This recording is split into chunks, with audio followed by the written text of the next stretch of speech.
Karnataka high court ने बुधवार को रूसी नागरिक नीना कुटीना के निर्वासन पर अस्थायी रूप से रोक लगा दी है। 40 वर्षीय नीना इस महीने की शुरुआत में गोकर्ण के रामतीर्थ हिल की एक गुफा में अपनी 2 बेटियों के साथ रहती हुई पाई गई थी। इस मामले की सुनवाई जस्टिस सुनील दत्त यादव की सिंगल बेंच में हुई।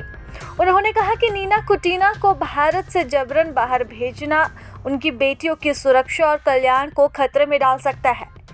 नीना की ओर से पेश अधिवक्ता ने संयुक्त राष्ट्र बाल अधिकार संधि का हवाला देते हुए दलील दी कि निर्वासन की प्रक्रिया बच्चों के सर्वोत्तम हित की अनदेखी करती है। उन्होंने कहा कि अंतर्राष्ट्रीय नियमों के अनुसार किसी भी निर्णय में बच्चों की भलाई को प्राथमिकता दी जानी चाहिए।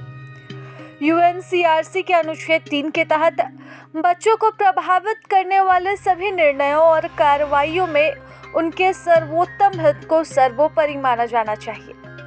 कोर्ट ने कहा कि बच्चों की भलाई को ध्यान में रखते हुए इस निर्वासन आदेश पर पुनर्विचार जरूरी है। भारत सरकार की ओर से इस मामले में पेश हुए सहायक सॉलिसिटर जनरल ने अदालत को बताया कि बच्चों के पास वर्तमान में वैध यात्रा या पहचान दस्तावेज नहीं है। इस दलील के आधार पर अदालत ने कहा कि इस स्तर पर तत्काल ही निर्वासन उचित नहीं है। नीना कुटीना एक रूसी नागरिक है जो अपनी दोनों बेटियों के साथ कर्नाटक के गोकर्ण में रामतीर्थ हिल की एक गुफा में रह रही थी।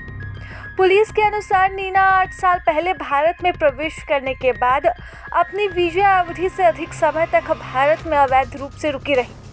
पूछताछ में नीना ने पुलिस को बताया कि वह गोवा के कोकण में इसलिए आई ताकि आध्यात्मिक एकांत में रह सके और अब प्रकृति के करीब जीवन बिता सके। 9 जुलाई को गुफा में पाए जाने के बाद प्रशासन ने नीना और उनके बच्चों को तुमकुरू जिले के एक आश्रय गृह में भेज दिया था, जहां उनके मामले को लेकर आगे प्रक्रिया जारी है। ऐसे में सवाल उठता है कि निर्वासन रोके जाने के बाद नीना यहाँ कहाँ रहेगी।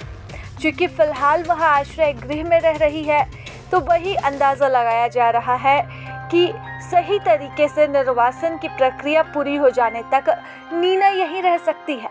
आपको बता दें कि नीना के पति भी इस पूरे मामले में दखलंदाजी करते हुए नजर आए और निर्वासन की प्रक्रिया पूरी करने में वह अपनी बात रखते हुए भी नजर आए।